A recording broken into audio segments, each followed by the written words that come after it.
Bonjour, aujourd'hui je vais vous parler de comment renforcer notre système immunitaire à l'approche du déconfinement par une bonne alimentation et une hygiène de vie saine. Je suis le professeur Drouis Abdel, je suis enseignant-chercheur en nutrition humaine à la faculté de sciences biologiques, Université Hassan II de Casablanca. Je suis consultant non permanent de l'Organisation mondiale de la santé région EMRO dans le domaine de la nutrition. Je suis ravi de partager avec vous un certain nombre de données sur le rôle d'une alimentation saine, équilibrée et diversifiée, ainsi qu'une hygiène de vie saine pour renforcer notre système immunitaire, dont on a besoin à tout moment et particulièrement pendant, je dirais, cette période de turbulence que nous traversons à cause de ce Covid-19, comme vous le savez, ce virus invisible qu'on voit partout. Le Covid-19 développe sa virulence en raison de sa non-reconnaissance spécifique par notre système immunitaire et son impact dévastateur sera d'autant plus néfaste qu'en présence d'un système immunitaire affaibli, de l'urgence, je dirais, de renforcer l'ossature de notre bouclier défense pour mieux nous protéger. Le système immunitaire est formé par des cellules et des molécules et des substances produites par ces mêmes cellules. Et comme tout système, pour se renouveler et se renforcer, il a besoin de l'énergie et des nutriments qu'on peut assimiler à des matériaux de construction. Et donc, cette énergie et ces nutriments ne peuvent provenir que de notre alimentation. Et le système sera d'autant plus performant en présence d'une alimentation adéquate et d'une hygiène de vie de qualité. Ce qu'il faut savoir sur notre système immunitaire, c'est que 60% de ces cellules sont situées dans l'intestin et qui sont développées et stimulées par un certain nombre de micro-organismes composés de bactéries, de virus, de champignons et de levures qu'on appelle le microbiote, logé au niveau de notre intestin grêle et de notre côlon. Le nombre des micro-organismes qui composent ce microbiote est 2 à 10 fois supérieur à celui de l'ensemble des cellules de notre organisme. Le microbiote joue également d'autres rôles, je dirais, primordiaux pour notre organisme. Et il joue le rôle d'un écran contre les micro-organismes dangereux pour nous, mais également il décompose les fibres contenues dans notre alimentation, dont notre organisme ne sait pas le faire, et il en retire de l'énergie dans une partie, il va la redistribuer pour notre organisme. Et donc vous voyez, le microbiote joue un rôle vital et sa présence est non négociable pour notre santé. C'est pour cela qu'il faut se soucier de sa bonne nutrition au même titre que la nutrition de nos cellules, de nos autres cellules. Il faut surtout leur éviter trop de sucre, trop de sel, trop de gras et des produits chimiques qu'on rajoute souvent dans la préparation de nos repas, mais qu'on va également les retrouver dans certains fast-foods et dans certains aliments transformés. Et l'ensemble de ces produits vont à l'encontre de notre système immunitaire, dérégulent notre microbiote et nous rendent malades.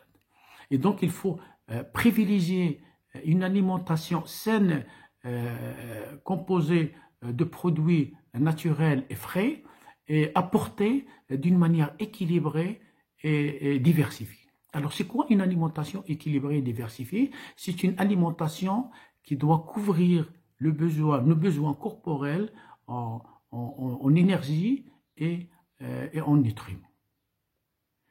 Il doit être composé par de la matière végétale, par des protéines, de la matière grasse, par du lait et des produits laitiers et de l'eau. Pour de l'eau, il faut boire 1,5 litre à 2 litres par jour pour bien hydrater et dynamiser nos cellules. L'eau également nous apporte des sels minéraux comme le sélénium et le magnésium qui stimulent d'une manière efficace notre immunité. Pour ce qui est des végétaux, on doit apporter dans nos apports quotidiens entre 55 et 60%. Les végétaux doivent être composés des fruits, légumes, céréales et féculents. Ces végétaux ils vont nous apporter des sels minéraux et des vitamines qui participent dans le métabolisme général dans notre organisme. Et parmi ces vitamines, certains stimulent notre immunité, comme par exemple la vitamine C, la vitamine B2, la vitamine B5 et la vitamine B6.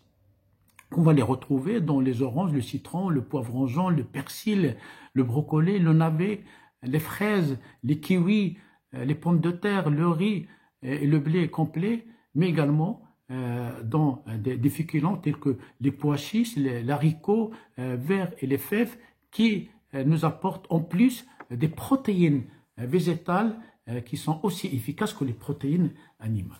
Il est conseillé de consommer les végétaux crus ou en salade parce qu'ils gardent tout leur potentiel vitaminique. Ces végétaux nous apportent également de l'énergie sous forme des glucides dont la majorité sont du sucre lent pour nos cellules, mais également nous apportent des fibres pour nos microbiotes. Ces fibres jouent également des rôles importants pour notre santé. Ils nous protègent contre les maladies cardiovasculaires, ils nous protègent contre certains cancers comme le cancer du côlon et stimulent le transit intestinal. Pour ce qui est des protéines, il faut apporter 12 à 15% quotidiennement. Donc les protéines, on va le trouver dans les viandes, les poissons, les fruits de mer, les œufs. Ces protéines nous apportent également, ils sont responsables de la réparation et la construction cellulaire. Ils nous apportent des sels minéraux comme le zinc, le fer, le sel, mais également des vitamines comme la vitamine E, A et D. La vitamine D, on peut également l'avoir par l'ensoleillement. Il est conseillé d'avoir des bains de soleil de 15 à 30 minutes par jour. Donc, il faut plutôt privilégier, éviter les viandes rouges parce qu'ils nous apportent du mauvais gras et privilégier les viandes blanches et les poissons, et particulièrement les poissons gras parce que les poissons gras comme les sardines, du thon, du maquereau, mais également du saumon ou des anchois, également des truites, qui en plus de leur apport vitaminique et sels minéraux, nous apportent de l'oméga 3. L'oméga 3 qui joue un rôle important dans la protection cardiovasculaire et stimule d'une manière importante également notre système immunitaire. Pour ce qui est du lait et les produits laitiers, il est conseillé de consommer 2 à 3 portions par jour. Par exemple, un verre de lait, une tranche de fromage et un yaourt. Le lait apporte également des sels minéraux et les vitamines A, B, C, D qui stimulent notre immunité. D'autant plus, les produits laitiers fermentés comme le yaourt et le fromage sont riches en probiotiques qui sont des germes bénéfiques et leur consommation va, je dirais, augmenter l'ossature de notre microbiote et par là même augmenter la stimulation de notre immunité. Pour ce qui est de la matière grasse, elle est contenue dans la graisse, les huiles, les beurres, la margarine. La matière grasse nous apporte de l'énergie, mais également il participe dans la structure de notre organisme et certaines huiles également participent dans la production des hormones. Donc, il faut éviter de la graisse animale et surtout consommer des huiles végétales comme l'huile d'olive, l'huile d'argan, l'huile de colza, l'huile de soja. En plus, par exemple, l'huile de colza, de soja, mais également l'huile des noix et l'huile de lin sont riches en oméga 3. Ne pas oublier de prendre des fruits secs tels que les amandes et les noix, qui nous apportent des sels minéraux comme le magnésium et le sélénium, mais également des vitamines B1 qui stimulent notre immunité. Les noix sont également, comme on a dit, sont riches en oméga 3. Je vous conseille également de consommer de la figue sèche, parce que la figue sèche, elle contient des vitamines comme les vitamines A, B, E, K, mais également des sels minéraux. Et la figue sèche, c'est le fruit le plus riche en fibres, il en contient jusqu'à 13%, et donc c'est bon pour notre transit et pour nos microbiotes. Il faut répartir l'ensemble de cette alimentation par les repas au cours de notre journée. Il est conseillé de consommer 25 à 30% pour le petit déjeuner, 35 à 40% pour le déjeuner et 25 à 30% pour le dîner. Et si vous prenez des collations, surtout prenez des collations santé telles que les fruits secs, les fruits et les yaourts. Alors, pour que notre système immunitaire soit efficace, donc il faut également apporter de l'hygiène de vie. L'hygiène de vie, elle est basée sur 5 piliers, si je peux dire. Premièrement, la propreté corporelle et d'environnement pour éliminer toute contamination. Deuxièmement, le sommeil suffisant, en moyenne 7 heures par nuit. Le manque de sommeil va dégrader nos protéines et augmenter notre stress et fatigue, et par là même augmenter la consommation des produits sucrés et des produits salés. De l'activité physique, 20 à 40 minutes par jour, 5 jours par semaine, selon nos préférences et nos capacités. L'activité physique, il va nous déstresser par la diminution de cortisol, il augmente notre bonheur par l'augmentation de la dopamine, l'augmentation de la sérotonine qui est un antidépresseur, mais également il augmente l'endomorphine qui nous donne cette sensation de bien-être. Il faut prendre le temps de s'oxygéner 15 à 30 minutes par jour pour bien irriguer notre organisme et augmenter son métabolisme et dynamiser surtout notre immunité. Ne pas oublier la spiritualité sous forme du yoga ou de la prière pour notre bien-être. Alors, j'espère que ces données vous serez utiles.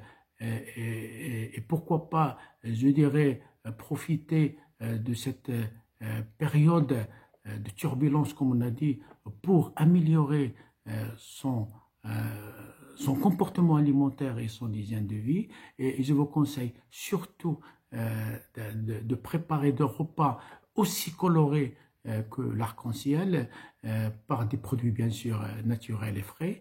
C'est une assurance pour couvrir vos besoins en nutriments et en énergie. Soyons responsables dans notre santé et prenez soin de vous, et je vous remercie.